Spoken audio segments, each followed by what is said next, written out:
প্রিয় সাংবাদিক ভাইরা, আসসালামু আলাইকুম।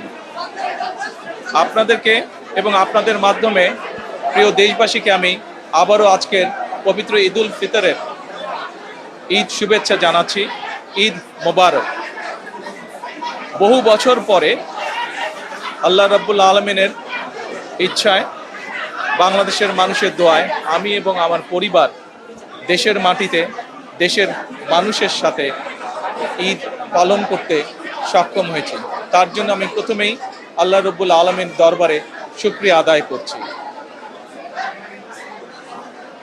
আমি এই দেশের একজন নাগরিক হিসাবে আল্লাহ রাব্বুল আলামিনের কাছে দোয়া করি যেন আল্লাহ আমাদেরকে সেই রহমত দেন।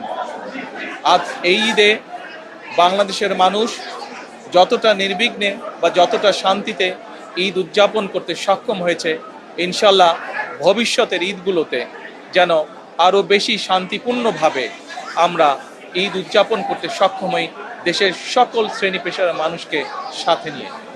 একই সাথে আসুন এই ঈদে আল্লাহ রাব্বুল আলামিনের কাছে আমরা রহমত চাই, যেন আল্লাহ আমাদেরকে সেই রহমত দেন যাতে করে আমরা বাংলাদেশের মানুষের সেই প্রত্যাশিত সেই বাংলাদেশকে ধীরে ধীরে গড়ে তুলতে পারি।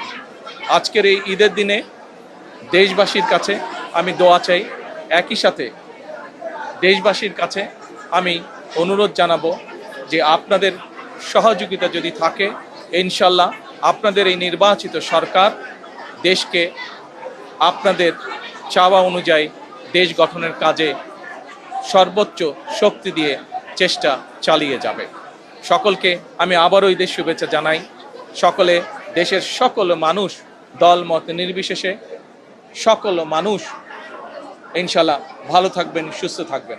আজকের এই দিনে আমরা আবারও গভীর শ্রদ্ধার সঙ্গে স্মরণ করছি 1971 সালে যারা জীবন বাজি রেখে এই দেশকে স্বাধীন করেছিলেন, সেই শহীদ, সেই হতাহত মুক্তিযোদ্ধাদেরকে আমি একই সাথে স্মরণ করতে চাই 2024 সালের ছাত্র জনতার গণ আন্দোলনের মাধ্যমে এই দেশকে স্বৈরাচার মুক্ত করতে গিয়ে যারা শহীদ হয়েছেন, যারা হতাহত হয়েছেন, সেই সকল গণতন্ত্রের যোদ্ধাদেরকে, সেই সকল গণতন্ত্রে শহীদ হওয়া মানুষগুলোকে।